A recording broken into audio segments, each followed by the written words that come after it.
तो बच्चों अब हम इलेक्ट्रॉनिक डिस्प्लेसमेंट इफेक्ट को समझने की कोशिश करते हैं। मैंने दो हिस्से में से बांट रखा है, पहला हिस्सा है टेम्पररी और दूसरा हिस्सा है परमानेंट। टेम्पररी वाला जो इफेक्ट है वो तब हम ज्यादा बेहतर समझ पाएंगे जब हम पहले परमानेंट इफेक्ट को समझ लें। परमानेंट को मैंने तीन हिस्से में बांटा है, पहला हिस्सा है इंडक्टिव, दूसरा हिस्सा रेजोनेंस और तीसरा हिस्सा है हाइपर कंजुगेशन। बच्चों इंडक्टिव इफेक्ट में सिग्मा बॉन्ड के इलेक्ट्रॉन्स अपनी पोजीशन से या तो लेफ्ट या फिर राइट मूव कर जाते हैं। ये डिपेंड करता है किस एटम की इलेक्ट्रोनेगेटिविटी ज्यादा है।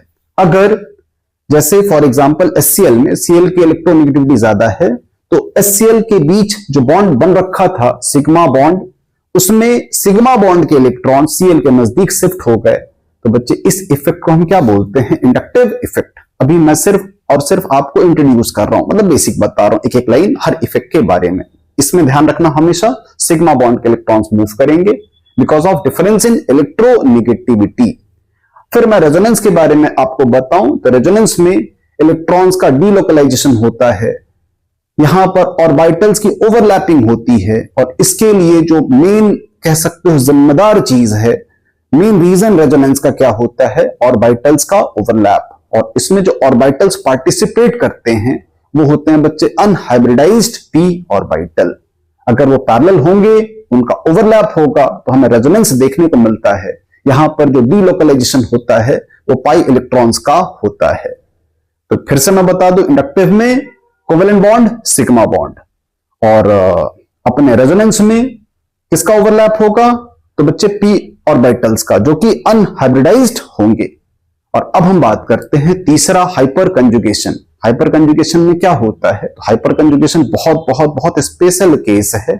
इसके लिए कंडीशन इतनी सी है बच्चे कि मेरे पास एक सिग्मा बॉन्ड जो कार्बन हाइड्रोजन के बीच होगा, उसके इलेक्ट्रॉन्स या फिर कह लो वो सारे ऑर्बिटल्स ओवरलैप करते हैं तुम्हारे अनहाइब्रिडाइज्ड p ऑर्बिटल के साथ।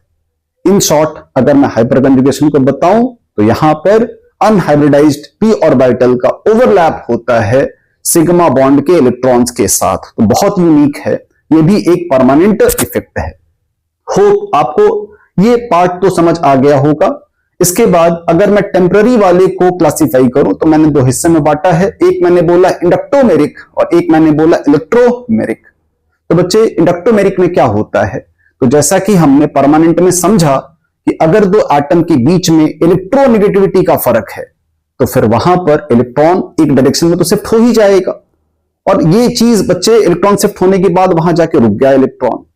अब समझना, अगर आपने उसी मॉलिक्यूल को किसी पोलर सॉल्वेंट में रख दिया तो फिर एक्स्ट्रा इलेक्ट्रॉन शिफ्टिंग होने लगेगी बिकॉज ऑफ दैट सॉल्वेंट। जैसे एग्जांपल यहां समझना, HCl पोलर था, पहले से पोलर था, Cl के पास पहले से नेगेटिव था, H के पास पहले से पॉजिटिव था, लेकिन जैसे ही आपने उसको वाटर में इंसर्ट करा, ध्यान से सोचना, Cl के इलेक्ट्रॉन्स को और ज्यादा ये H अट्रैक्ट करेगा। इन शॉर्ट ये बॉन्ड और ज्यादा पोलर हो जाएगा, तो इसकी पोलैरिटी बढ़ गई। इस इफेक्ट को हम क्या बोलेंगे? इंडक्टोमेरिक।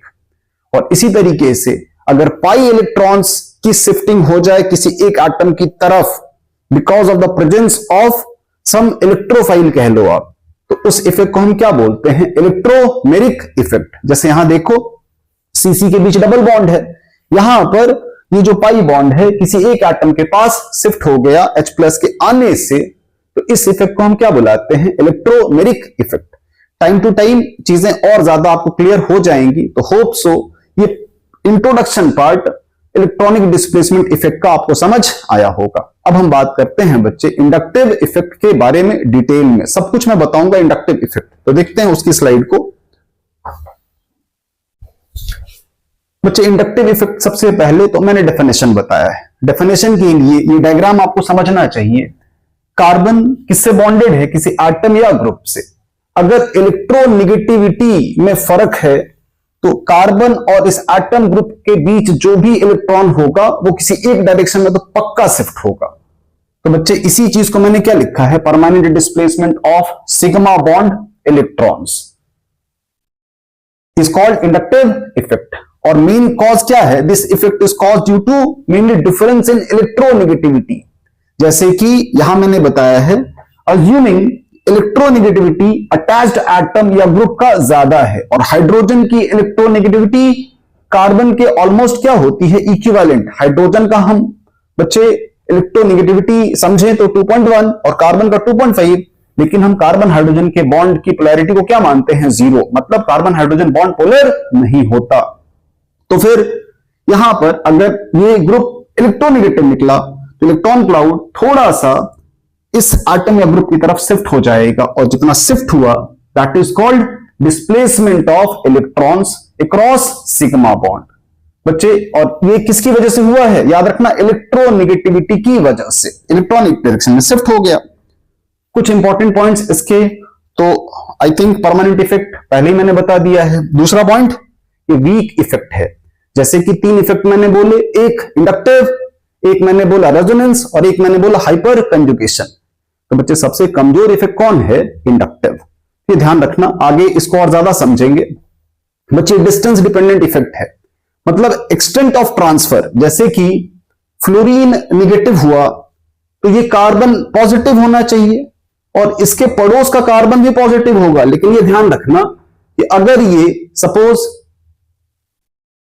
X% तुम्हारा पॉजिटिव हुआ तो उसका पड़ोसी जो पॉजिटिव होगा वो सिर्फ 10% ही इसको पॉजिटिविटी मिल पाएगी कंपेयर टू दिस एटम। तो 10% से ही ये एक्सटेंट ट्रांसफर होता है।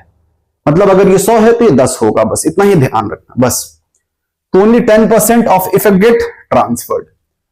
Cause of inductive effect is electronegativity difference. ये हमें पता है, मैं बहुत बार बोल चुका। अब बात करते हैं बच्चे टाइप्स ऑफ इंडक्टिव इफेक्ट। तो इंडक्टिव इफेक्ट मेरे पास 2 टाइप का है, एक है प्लस आई और एक क्या है? माइनस आई। प्लस आई का मतलब ये हुआ कि अब एटम या ग्रुप कार्बन को इलेक्ट्रॉन्स दे जाएंगे, मतलब मेरे कार्बन की चेन को इलेक्ट्रॉन रिच बनाने की कोशिश होगी बाय द अटैच्ड एटम और group of atoms. Electron donating group लगा होगा, ईडीजी मतलब इलेक्ट्रॉन डोनेटिंग ग्रुप। यहां पर अगर माइनस आई में कार्बन से कोई ऐसा ग्रुप कनेक्टेड है जो इलेक्ट्रॉन विड्रॉ कर रहा है तो उसे हम क्या बोलेंगे? Electron withdrawing group.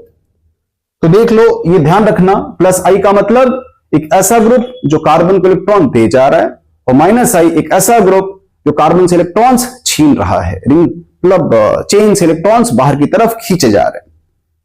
ये ऑर्डर है, हमें याद होना चाहिए, ऑर्डर ऑफ माइनस आई। बच्चे पहली लाइन मेनली नाइट्रोजन की है, याद रखने की खातिर। न फरहान, न ऋतिक, न हिमेश, न ओमपुरी, इसको याद रख सकते हो आप।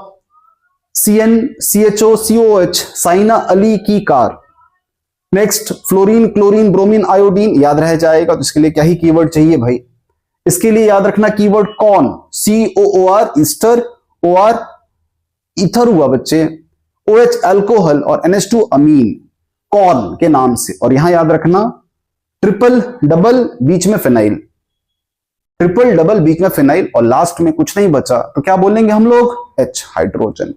इसके बाद ये माइनस आई का ऑर्डर है। माइनस आई के ऑर्डर में और छोटी छोटी 1-2 चीजें हैं, बस वो आप याद रखना कि जैसे अगर मैं बोलूं किसी ग्रुप में, मतलब डाउन द ग्रुप, माइनस आई का नेचर, इलेक्ट्रॉन विड्रॉ करने का नेचर कम हो जाता है। ऊपर के लोग ज्यादा इलेक्ट्रॉन को विड्रॉ करते हैं और नीचे के लोग थोड़ा कम विड्रॉ करते हैं। जैसे कंपेयर करूं मैं नाइट्रोजन फैमिली में, तो बच्चे NH3+ will withdraw more electrons than PH3+ than AsH3+। तो ध्यान रखना ग्रुप में माइनस आई का ऑर्डर डिक्रीज करता है। अगर मैं पीरियड में बताऊं तुम्हें, तो बच्चे पीरियड में minus I left to right जाओगे तो बढ़ेगा, बिकॉज इलेक्ट्रोनेगेटिविटी बढ़ेगी। तो होप ये सीरीज भी आपको याद रह जाएगी। यहां तक हमने किसके बारे में समझा बहुत डिटेल में? माइनस आई के बारे में। अब इसके बाद बच्चे प्लस आई की बात करें तो बड़ा सिंपल है। अगर हम माइनस आई समझ गए तो इलेक्ट्रॉन विड्रॉइंग था, तो प्लस आई क्या होगा? इलेक्ट्रॉन डोनेटिंग ग्रुप प्लस आई। इसमें भी ऑर्डर याद रखना, जो नेगेटिव होगा वही इलेक्ट्रॉन दे पाएगा। तो दिस इज C नॉक्स, CH2-, NH-, O-, CO-। पता होनी चाहिए सीरीज, तो भाई मैंने लिख दिया, इसको याद रखिएगा। ये बहुत इंपॉर्टेंट है बच्चे, 3 degree, 2 degree, 1 degree, then methyl. अगर इलेक्ट्रॉन डोनेटिंग टेंडेंसी देखा जाए, जो अक्सर हमें देखने को मिलती है ऑर्गेनिक केमिस्ट्री में, तो वो हमें यही देखने को मिलता है सबसे ज्यादा इलेक्ट्रॉन देने की टेंडेंसी किसकी होती है? 3 डिग्री की, फिर 2 डिग्री की, फिर 1 डिग्री की। क्वेश्चंस करेंगे तो और ज्यादा क्लियर समझ में आएगा। क्वेश्चंस हम कुछ थ्योरी पढ़ने के बाद ही करेंगे। अभी जितनी थ्योरी है मैं आपको वो एक्सप्लेन कर दूंगा डिटेल में, और ट्रस्ट मी इतनी थ्योरी मोर देन सफिशिएंट है, इसके अलावा कुछ जरूरत नहीं पड़ेगी आपको। बच्चे अगर मैं सेम प्लस आई का ऑर्डर ग्रुप में बताऊं तो जैसे जैसे हम नीचे जाएंगे इलेक्ट्रॉन देने की टेंडेंसी बढ़ेगी। जैसे कि CH3 और SiS3 एक ही फैमिली के हैं तो प्लस आई कौन बेहतर दिखा पाएगा? तो बच्चे वो SiS3 है। मोर दिस इज कह सकते हो प्लस आई, ये माइनस आई लिख दिया मैंने, लेट मी करेक्ट, ये प्लस आई है, ये ज्यादा हमें प्लस आई इफेक्ट दिखा पाएगा। और आइसोटोप्स की बात करें, हाइड्रोजन के आइसोटोप्स ट्रिटियम, ड्यूटेरियम, हाइड्रोजन, तो वहां पर TDH, टी ज्यादा आपको प्लस आई दिखाएगा, then D and then H, TDH। और एक छोटी सी चीज मैंने for the sake of numericals नीचे लिख दी है, जब क्वेश्चंस करेंगे तो और ज्यादा हमें ये बात समझ आएगी कि भाई प्रायोरिटी ऑर्डर क्या है मेरे पास। सबसे ज्यादा प्रायोरिटी हम देते हैं बच्चे डिस्टेंस को। डिस्टेंस मतलब जो ग्रुप सबसे पास होगा उसी के इफेक्ट को हम ज्यादा वैल्यू करेंगे। तो पहली प्रायोरिटी है मेरे लिए डिस्टेंस, मतलब जो नजदीक का ग्रुप होगा वो ज्यादा इफेक्ट प्रोड्यूस कर पाएगा, उसी का इंडक्टिव इफेक्ट काउंट होगा। फिर नंबर, अगर कोई मान लो वीक ही ग्रुप है लेकिन वो नंबर में ज्यादा है तो फिर कौन जीत जाएगा? नंबर जीत जाएगा। और लास्ट में पावर, जो मैंने बताया था ना अभी थोड़ी देर पहले कि भाई क्या ऑर्डर है इंडक्टिव इफेक्ट दिखाने का।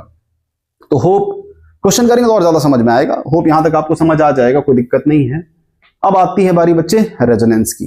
तो नेक्स्ट वीडियो में हम लोग रेजोनेंस को डिस्कस करेंगे पूरे डिटेल में। ठीक है, थैंक यू।